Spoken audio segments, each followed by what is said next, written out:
안녕하세요, 성도님들. 오늘 말씀 묵상 나누겠습니다. 오늘의 말씀은 열왕기상 12장 12절에서 24절까지의 말씀입니다. 오늘 본문에는 르호보암이라는 왕, 이스라엘의 네 번째 임금이었죠. 그 왕이 자신의 실수로 인하여서 어떻게 나라가 둘로 쪼개지게 되었는지를 보고 있습니다. 알다시피 어제의 말씀은 르호보암이 세겜으로 가서 이스라엘의 지도자들과 장로들을 만났다는 사건을 보았습니다. 오늘에는 말씀 가운데 그 둘 사이의 조율이 잘 이루어지지 않아서 결국 분단하게 되는 그러한 안타까운 결말에 이르게 됩니다. 분단의 이유가 무엇이었습니까? 르호보암 입장에서는 세금이나 어떤 자기의 건축 공사에 대해서 타협하고 양보할 마음이 없었습니다. 백성들은 가중한 노역과 세금 때문에 고통받고 있었는데 르호보암은 그것을 전혀 감면해 줄 마음이 없다는 것입니다. 그렇지만은 오늘 말씀에 여로보암을 비롯한 지도자들, 여로보암과 이스라엘 지도자들은 어땠습니까? 이것들을 감면하지 주지 않으면은 우리가 독립하겠다, 멸지파가 떨어져 나가겠다라는 것을 강경하게 보여줍니다.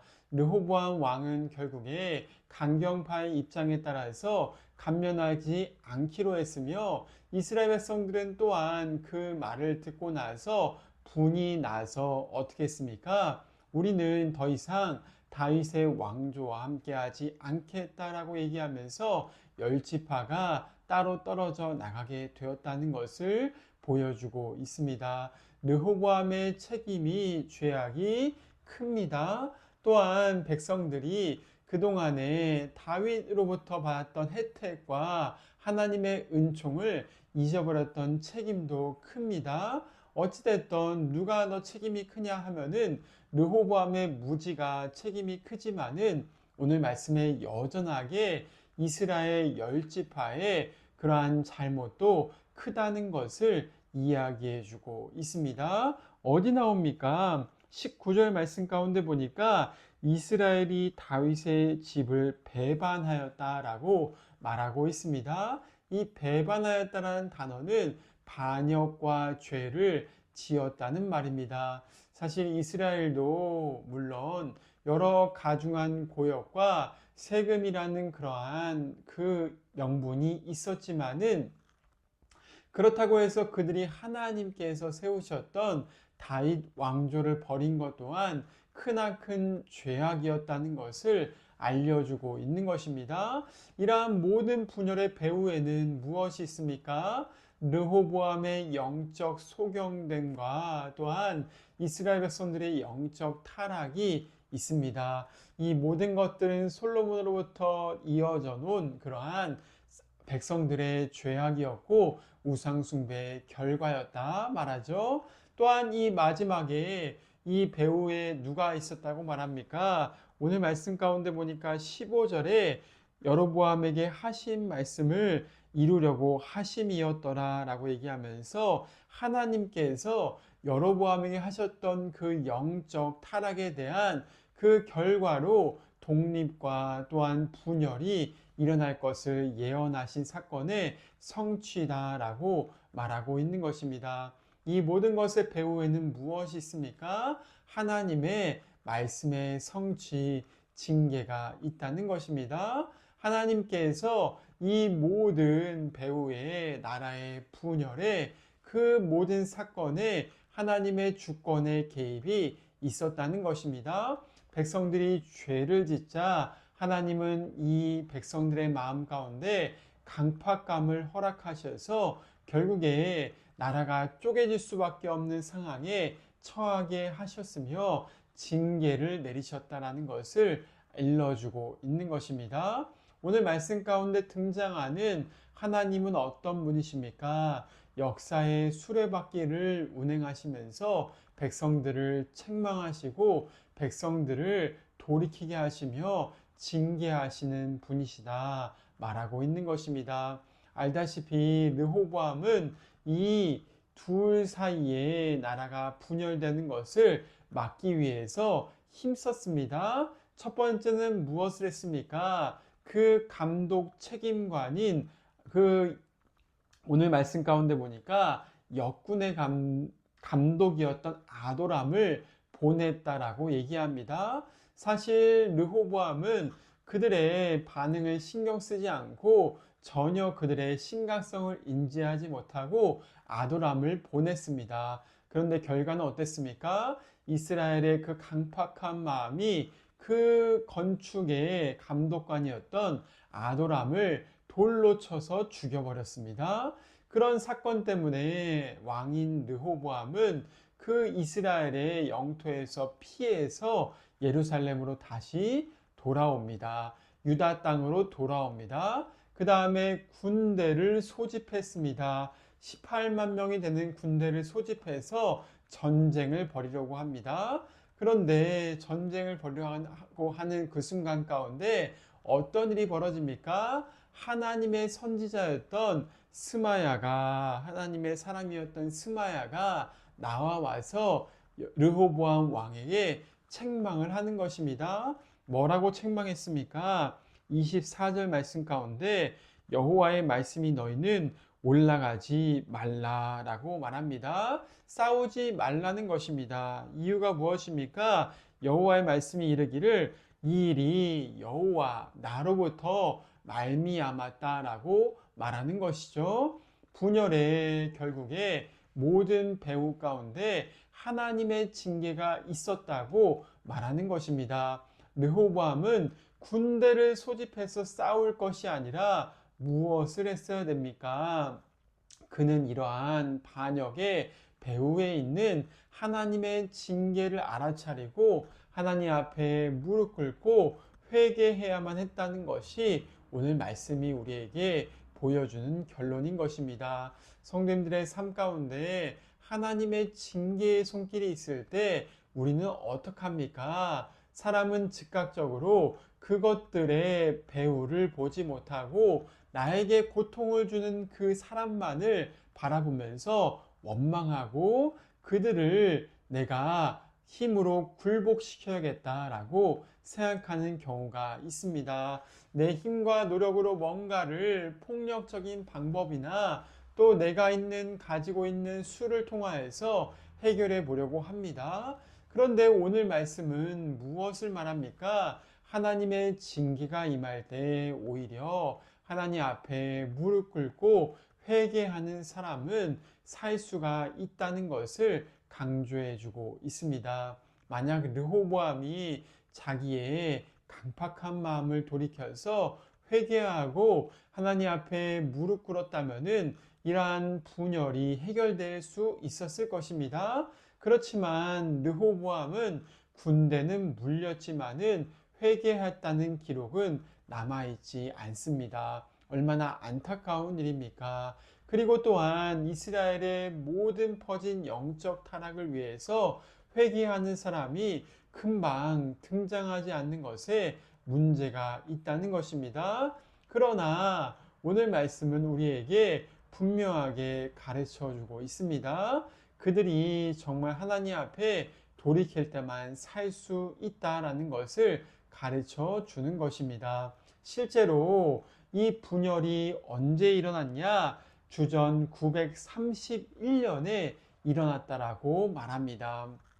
931년에 분열이 일어났는데 이스라엘이 이러한 남유다와 북이스라엘로 분열이 일어났습니다. 남유다는 르호보암이, 북이스라엘은 열지파와 여로보암이 통치하고 있지 않습니까? 열지파가 잘 돼야 정상이 아닙니까? 그런데 누가 먼저 망했습니까? 이 반역했던 열지파 여로보암의 왕권을 가졌던 그 국가가 먼저 망했습니다. 이유가 무엇입니까? 성경은 이것이 우상숭배 때문이었다라고 말합니다. 북이스라엘 열지파는 주전 722년, 즉 독립한 이후로 약 200년이 지난 다음에 망했습니다. 남유다는 어땠습니까? 르호보암의 정통성, 다윗 왕권의 정통성을 이어받은 왕조는 회개한 적이 몇 번이 있었습니다. 그들은 국가적으로 우상을 철폐하고 하나님 앞에서 주님만 섬기기로 마음을 낮추고 회개한 적이 몇 번이 있었습니다. 그런 회개의 부흥의 갱신 때문에 언제 망했습니까? 조금 더 지나서 170년 뒤에 주전 586년에 망했습니다. 얼마나 이 아이러니한 사건입니까? 그들이 독립하면 잘 될 거라고 생각했었는데 오히려 잘 된 것이 아니라 회개하지 않으니까 금방 망했으며 르호보암 왕권은 어떻게 됐습니까? 하나님께로부터 말미암은 사건이었구나. 정신을 차리고 돌이켜서 회개한 운동이 일어나자 그들은 더 왕권이 길게 이어졌다는 것을 말하는 것입니다. 오늘 말씀을 통해서 우리가 기억해 봐야 될 것은 무엇입니까? 개인의 삶뿐만이 아니라 역사의 주권은, 역사의 수레바퀴는 하나님의 손길에 의해서 흘러가고 있다는 것입니다. 우리는 사람을 원망하고 사람을 비판하고 사람에 대해 손가락질할 때가 많이 있습니다. 그런데 그리스도인들은 어떤 사람이 되어야 합니까? 그리스도인들은 이 모든 상황 가운데서 하나님의 뜻을 헤아리면서 주님 앞에 낮추고 회개하고 하나님의 말씀을 듣고서 따라갈 때만이 살 수가 있다라고 말하는 것입니다. 성도님들의 삶 가운데 하나님의 징계가 있는 것 같습니까? 가장 빠른 방법은 무엇입니까? 나의 마음을 낮추는 것입니다. 하나님, 제가 주님을 떠난 죄가 있다면은 정말로 저의 삶을 돌이키셔서 하나님만을 다시 섬길 수 있도록 도와주시옵소서라는 이 낮은 마음이 우리의 삶을 회복한다는 것입니다.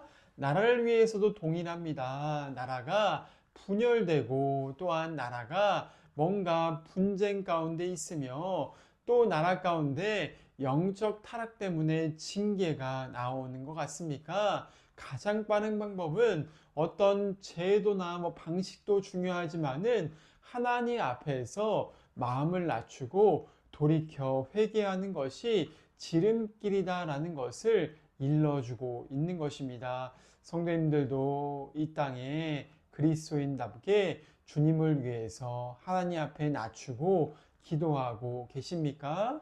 우리가 정말 주님 앞에, 나라의 위기 앞에 주님께 무릎 꿇고 겸손한 마음으로 회개할 수 있는 은혜가 우리의 심령 가운데 임할 수 있기를 간절히 소원합니다.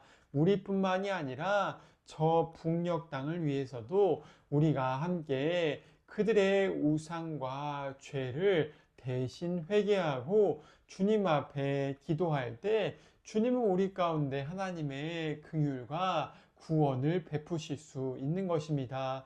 우리가 이 땅의 영적 타락을 정말 주목하시면서 역사의 수레바퀴를 써나가시는 그 하나님 앞에 마음을 낮추고 기도할 때 주님은 우리 가운데 하나님의 놀라우신 구원의 역사를 이루어 주시겠다 말씀하고 있으십니다.